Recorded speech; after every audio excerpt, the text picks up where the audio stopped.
चलिए last lecture हम लोग इकोलॉजी के बहुत सारे बेसिक इन्फॉर्मेशन हम लोगों ने सीखा था। आज हम उसी बेसिक इन्फॉर्मेशन में आगे बढ़ते हैं। हमने लास्ट लेक्चर में आपको कुछ और भी इकोलॉजी क्या होती है, एनवायरनमेंट क्या होता है, आपको एनवायरनमेंट के बारे में बताया था, बायोस्फीयर क्या होता है इसके बारे में हम आपको बताए थे। और फिर उसके बाद हमने और कुछ डेफिनिशंस कुछ और भी चीज़ें डिस्कस किया था। और हमने कल लेक्चर में आपको ये चीज़ भी प्रोवाइड किया था, कुछ से क्वेश्चन से रिलेटेड कुछ चीज़ें। हमारी एक क्वेश्चन की सीरीज चल रही है, कॉन्सेप्ट की सीरीज चल रही है। अगर हम आपको बताएँ बेटा, तो जो क्वेश्चन का अपना सीरीज़ है उसमें भी बेटा पूरा कॉन्सेप्ट हम कवर कर रहे हैं, ओके? तो आपको टेंशन नहीं लेना है, ऐसा नहीं क्वेश्चन की सीरीज़ में आपको कॉन्सेप्ट नहीं बताया जाए, उसमें भी हम फुल एक्सप्लेनेशन दे रहे हैं। आने वाले क्वेश्चन के बारे में बता रहे हैं। उसका हमने नाम भी अच्छा रखा है, यूपीएससी नेक्सस नाम से रखा है, ओके? या आने वाले क्वेश्चन या करंट क्वेश्चन सब आराम से सॉल्व हो जाएँ, या और उसके बारे में पूरा एक्सप्लेनेशन दे रहे हैं। फिर भी हम कुछ बेसिक इन्फॉर्मेशन और एकदम बिल्कुल सेपरेट तरीके से भी पढ़ने की कोशिश कर रहे हैं। जैसे आज हम बेटा आपको बताने वाले हैं इकोलॉजी के अंदर की पॉपुलेशन क्या होती है। लास्ट टाइम जैसे हमने आपको बहुत प्रॉपर तरीके से एक बात एक्सप्लेन किया था कि हैबिटेट क्या होता है, किसी भी ऑर्गेनिज्म का हैबिटेट क्या है। और हमने ये बताया था कि जब भी किसी ऑर्गेनिजम्स के हैबिटेट्स के बारे में बात करते हैं, तो हैबिटेट उसे कहा जाता है जहाँ पर ऑर्गेनिज्म कंफर्टेबली पूरी तरीके से सर्वाइव कर सकता है। उसके अकॉर्डिंग, उसके हिसाब से वहाँ का एनवायरनमेंट अगर अवेलेबल है, तो उस ऑर्गेनिज्म का वो हैबिटेट है। हमने आपको ये बात बताया था। और आपको हमने एक चीज़ और भी इन्फॉर्म किया था, अगर मैं आपको बताऊँ, ये चीज़ बताया था कि मान लीजिए ऐसा नहीं कि जो हैबिटेट है, वो एक टाइप का एनवायरनमेंट ही है। हैबिटेट का एक एनवायरनमेंट की एक स्पेशल टाइप हैबिटेट, क्योंकि सभी हमने एक लाइन बोला था, all habitats are environment, but all environments are not habitat. जैसे मान लीजिए किसी हमने बोला था, मान लीजिए एक जंगल है, उसमें एक एक्स नाम का ऑर्गेनिज्म। अब वो एक्स नाम का ऑर्गेनिज्म पूरे जंगल में चारों तरफ नहीं फैला होगा। उसका एक पर्टिकुलर रीजन होगा, एक पर्टिकुलर ज़ोन होगा, जहाँ पर वो ऑर्गेनिज्म रहता होगा। तो जिस जगह पे रह रहा है, वो उसका हैबिटेट है। वो वहीं पर क्यों रह रहा है? आप ये सोचोगे वहीं पर क्यों रहता है? क्योंकि उसके हिसाब से वहाँ का एनवायरनमेंट सूटेबल है। मतलब किसी भी ऑर्गेनिज्म का हैबिटेट, अलग-अलग ऑर्गेनिज्म का अलग-अलग हैबिटेट हो सकता है। क्यों? क्योंकि बेटा उस ऑर्गेनिज्म अपने सूटेबल एनवायरनमेंट में रहना पसंद करता है। तो उस ऑर्गेनिज्म का वही हैबिटेट है। अंडरस्टैंड? चलिए, वही चीज़ें अब मैं आपको बताता हूँ। जैसे पॉपुलेशन की डेफिनिशन क्या है? A group of individual organism, एक पर्टिकुलर इंडिविजुअल ऑर्गेनिजम्स का ग्रुप, ओके? और individual organism of same species, species same होना चाहिए इन अ पर्टिकुलर गिवन एरिया। एक पर्टिकुलर एरिया में क्या बेटा, पॉपुलेशन किसे कहा जाता है? एक पर्टिकुलर एरिया में मान लीजिए एक सेम टाइप की स्पीसीज ए नाम की स्पीसीज रहती, केवल यहाँ पर ए नाम की जो सेम टाइप की स्पीसीज है, इन सभी को मिला करके एक पॉपुलेशन कहा जाएगा। और उसका नाम भी बोल सकते हैं बेटा, ये क्या है बेटा? पॉपुलेशन। क्या? पॉपुलेशन ऑफ ए। क्या है बेटा? पॉपुलेशन ऑफ ए। जैसे मान लीजिए यहाँ पर एक, या मान लीजिए बेटा ह्यूमन कम्युनिटी रहती है, मान लीजिए ह्यूमंस रहते हैं यहाँ पर। जैसे मान लीजिए यहाँ पर, ध्यान सुनना, एक पर्टिकुलर रीजन, ये मान लीजिए ये इंडिया का रीजन है, थोड़ी देर की मतलब। अभी बेटा एक चाइना का भी रीजन है, मान लीजिए यहाँ पर भी एक पर्टिकुलर ह्यूमन पॉपुलेशन रहती। देखो एक सेम स्पीसीज का है, लेकिन इसका एरिया अलग है, इसका एरिया अलग है। तो ये दरअसल बात पॉपुलेशन कहाँ की है? इसे बोलोगे बेटा पॉपुलेशन इंडिया की पॉपुलेशन, और इसे क्या बोलोगे बेटा? चाइना की पॉपुलेशन। जरूर ध्यान रखें बेटा, जो पॉपुलेशन भी है, ऐसा नहीं बेटा सेम टाइप की स्पीसीज दुनिया में किसी भी कोने पर कहीं पर भी रहती हो, तो उन्हें उन सभी को पॉपुलेशन कहा जाएगा। नहीं, उसके लिए पॉपुलेशन वर्ड इस्तेमाल नहीं होगा। एक पर्टिकुलर गिवन एरिया में जब सेम टाइप की स्पीसीज, सेम टाइप का स्पीसीज रह रही हो in in the form of group, उसे क्या कहा जाएगा बेटा? पॉपुलेशन कहा जाएगा। ये आपको ध्यान रखना। ऐसे ही डिफरेंट डिफरेंट देख बेटा, अब बात आती स्पीसीज की। What is species? Species uniform, okay, interbreeding population, okay, spread over time या स्पेस, उसे क्या कहा जाएगा बेटा? स्पीसीज। स्पीसीज की डेफिनीशन, स्पीसीज एक बेटा बहुत ही, मतलब बेटा ब्रॉड नहीं, बहुत ही माइन्यूट सा, मतलब एक बहुत ही, मतलब ये आप बोल सकते हैं बेटा एकदम बिल्कुल स्ट्रेट फॉरवर्ड डेफिनीशन है। ज्यादा इसका ब्रॉड स्पेक्ट्रम नहीं। क्यों? क्योंकि स्पीसीज आप उसे कह सकते हैं, आपको बता दूं बेटा, एक अर्नेस्ट मेयर नाम का साइंटिस्ट थे। उन्होंने स्पीशीज की डेफिनेशन बहुत प्रॉपर दे रखी थी। कौन सी डेफिनेशन दे रखी? मैं आपको बताता हूँ डेफिनेशन क्या दे रखे थे अर्नेस्ट मेयर साहब। तो अगर मैं आपको बताऊँ तो अर्नेस्ट मेयर ने बोला था, मान लीजिए मान लीजिए ए नाम का ऑर्गेनिज्म है। ध्यान सुनना। अब मान लीजिए कोई ए नाम का ऑर्गेनिज्म और भी है। ऐसे डिफरेंट टाइप ऑफ ऐसे ए नाम के ऑर्गेनिज्म, यदि इन ऑर्गेनिजम्स में अगर मान लीजिए इंटरब्रीडिंग हो, क्या इंटरब्रीडिंग होने पर अपने ही जैसे सिमिलर ऑफस्प्रिंग पैदा करते हैं, और सिमिलर ऑफस्प्रिंग पैदा करने पे वो कैसा होना चाहिए बेटा? फर्टाइल होना चाहिए। कैसा होना चाहिए? फर्टाइल होना चाहिए। उन्हें बेटा सेम स्पीसीज कंसीडर किया जाता है। ये स्पीसीज की डेफिनेशन है।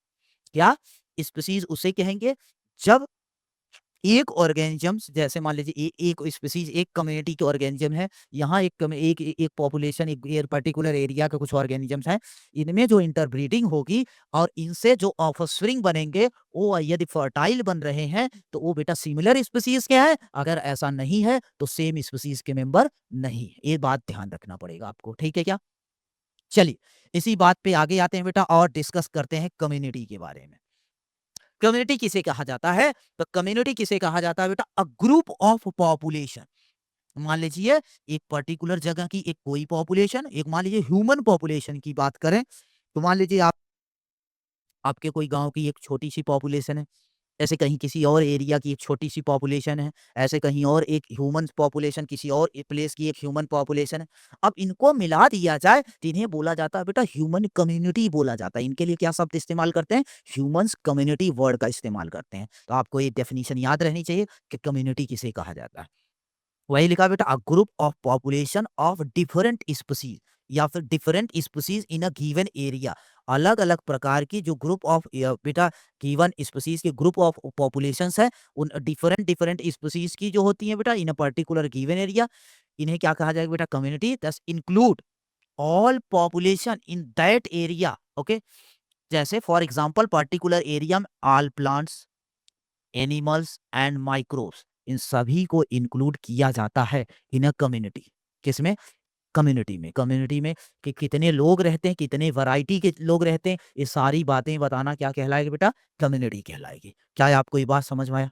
कम्युनिटी समझ गया? आपको बेटा चीजें हमेशा सीखनी पड़ेगी, समझनी पड़ेगी। कोई चीज याद रखने से काम नहीं चलेगा।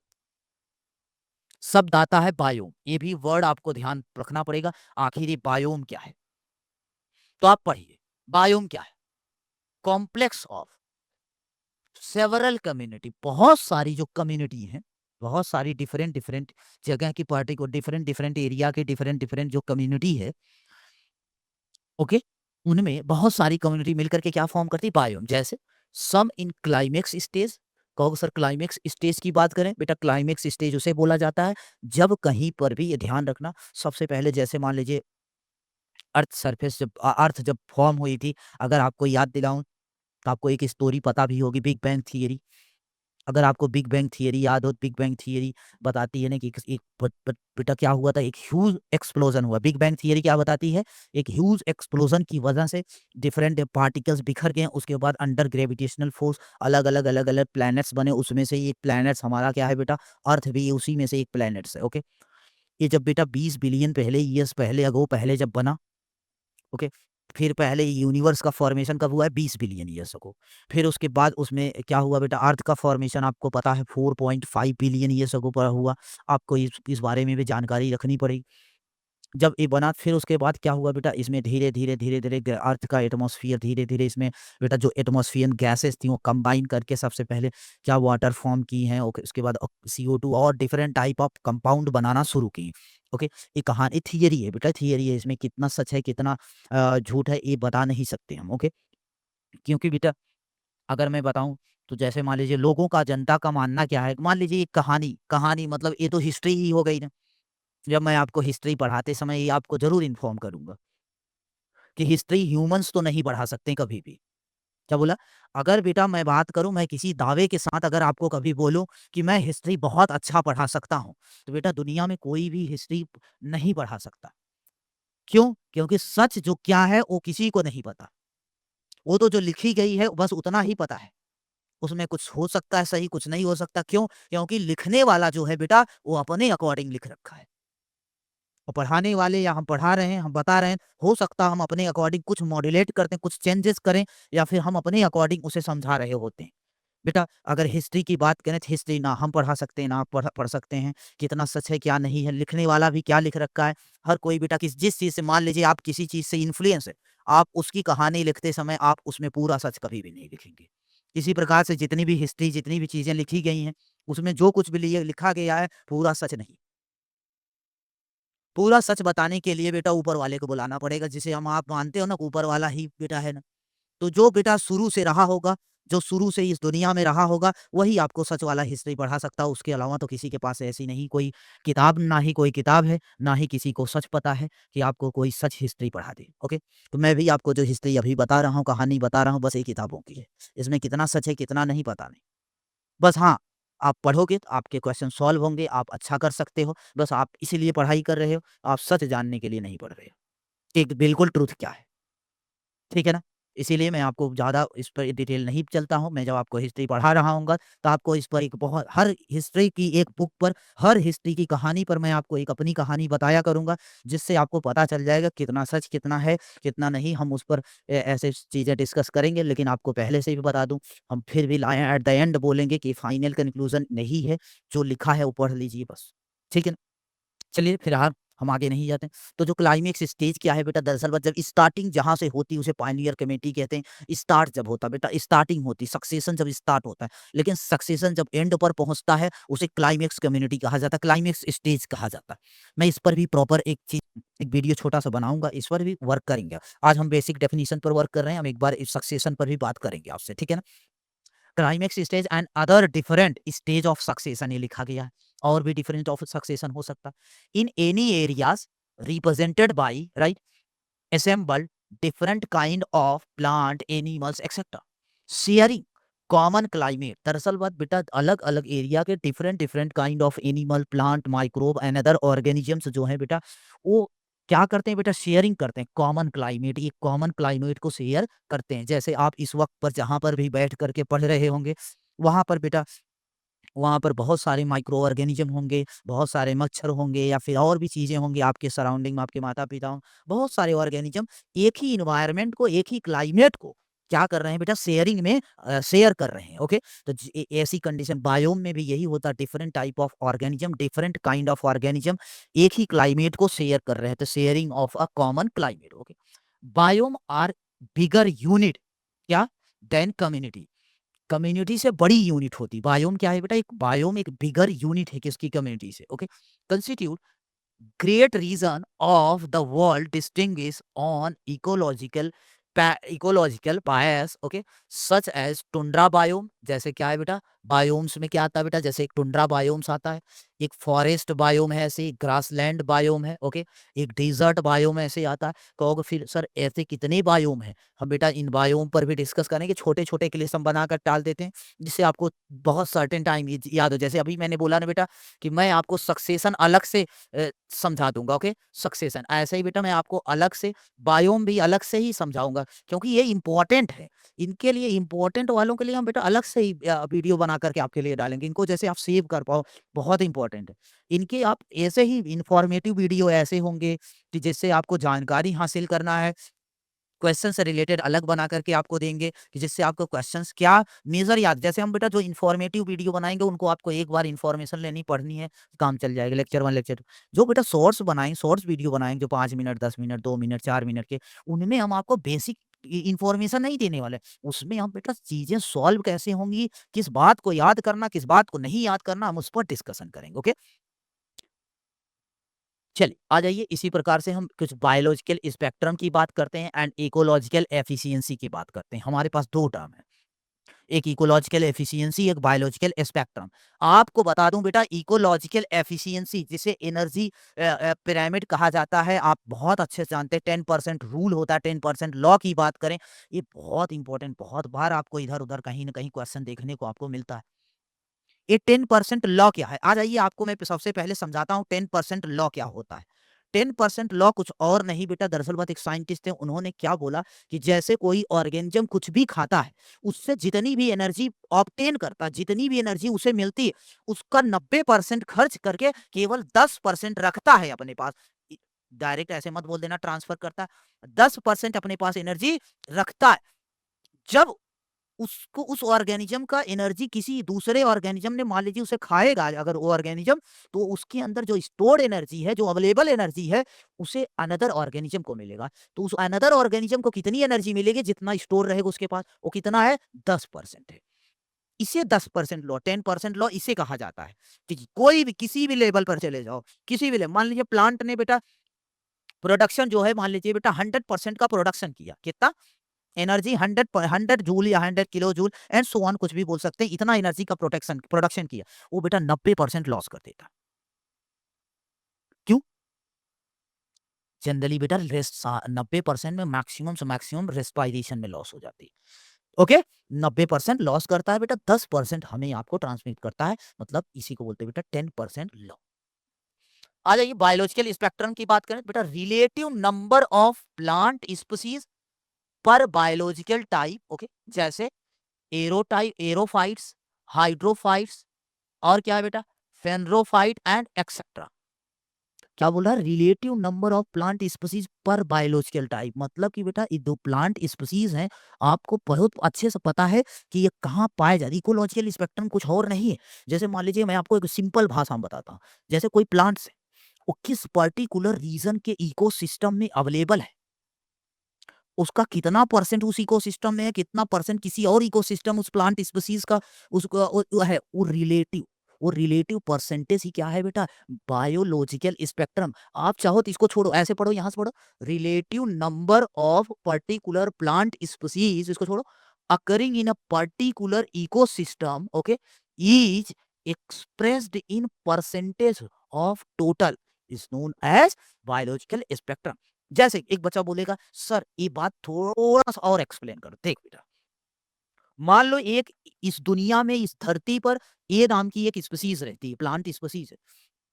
ये बेटा यहाँ पर वाटर है, पानी में इस स्पीसीज का बेटा केवल केवल अ, मान लीजिए थोड़ी देर के लिए, मान लीजिए बेटा इसके 100 स्पीसीज हैं, 100 क्या है बेटा? ऑर्गेनिजम्स, 100 स्पीसीज इसकी अवेलेबल है, या फिर बोल सकते हैं 100 प्लांट अवेलेबल है। पूरी दुनिया में 100 प्लांट अवेलेबल है। पानी के अंदर इसके बेटा केवल 10 नहीं, मान लेते हैं 12 प्लांट है पानी में।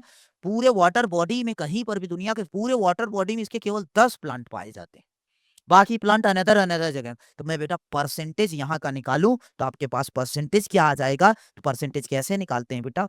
12 डिवाइडेड बाई टोटल इंटू 100, कितना आ जाएगा बेटा? 12% क्या होगा बेटा? उस वाटर बॉडी में अवेलेबल है स्पीसीज। उस स्पीसीज का वाटर बॉडी में कितना कंट्रीब्यूशन है? 12%। बस यही है बायोलॉजिकल स्पेक्ट्रम।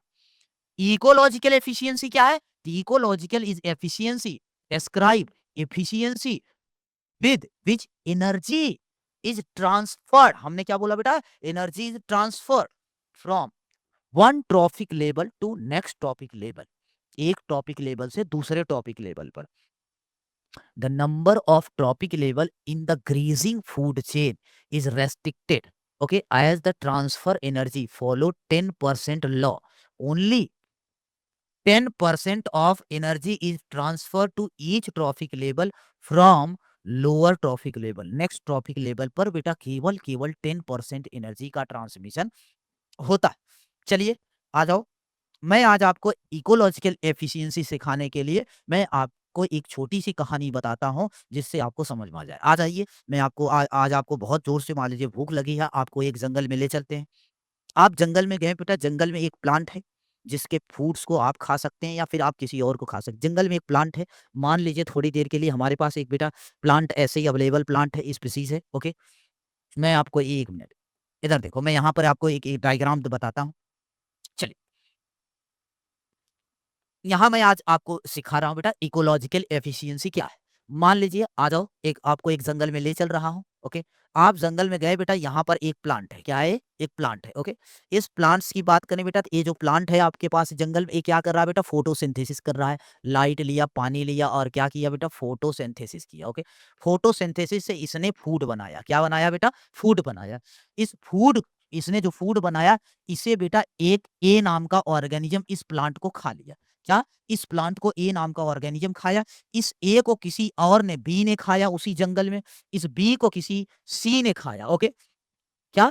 इस बी को किसी सी ने खाया, तो मान लीजिए थोड़ी देर के लिए बच्चों इसने 1000 जूल एनर्जी मान लीजिए बनाया था, 1000 एनर्जी जूल इसने बनाया था। यदि इसने 1000 एनर्जी जूल बनाया था, तो ये क्या करेगा बेटा, इसका 10% ही ट्रांसफर करेगा। कितना? इसका 10% ट्रांसफर कर देगा। किसको 10% ट्रांसफर करेगा बेटा? नेक्स्ट ट्रॉफिक लेवल पे। नेक्स्ट ट्रॉफिक लेवल पे इसका 10% कितना हो जाएगा बेटा? 100 जूल आ जाएगा आपके पास। मतलब इसने बेटा जो बाकी 900 जूल है, इसे रेस्पिरेशन में खर्च कर गया। ये 100 जूल। अब ये भी बेटा 10% ट्रांसफर कर देगा तो 10 जूल इसे मिला। तो बाकी 90 जूल ये बेटा खा पी करके रेस्पिरेशन करके पचा गया। इसने केवल 10% मतलब बेटा 1 एंड 9।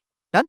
इसे आप लगा सकते हैं। यही है बेटा 10% रूल। और इससे क्या बनती है आपके सामने, हमने बायोम भी कवर कर दिया बेटा, इकोलॉजिकल एफिशिएंसी हो गई।